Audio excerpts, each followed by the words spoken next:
Hard heretics, Jehovah Witnesses focus a lot on sex. Like, you should not have premarital sex and you should not masturbate and blah blah blah, and this is so important.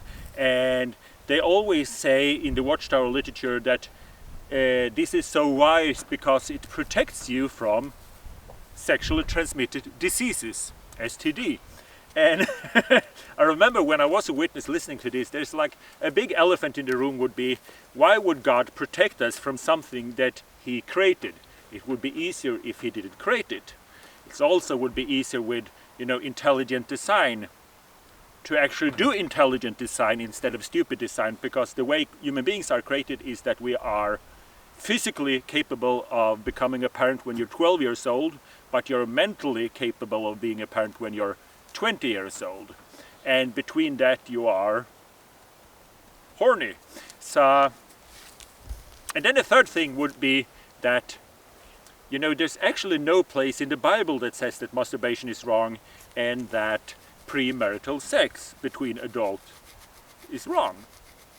It does say that rape is wrong unless you're willing to pay a fine to the girl's father or marry your victim, but it never say that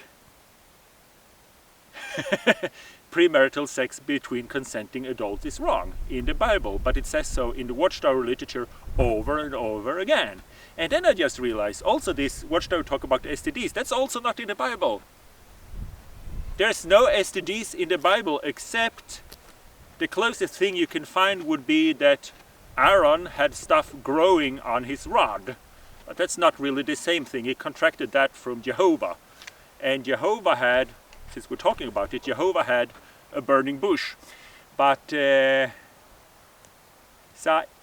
if you're watching this and there is a place in the Bible that says that premarital sex is wrong, please let me know. Or if there's any way where in the Bible that it says that God created these rules to protect us from STDs, or even mention STDs except His burning bush, well, please leave a message in the comments. So, hope you like this video. I hope you are among my 144,000 subscribers and that you hit the new light notification bell. So, see you in paradise.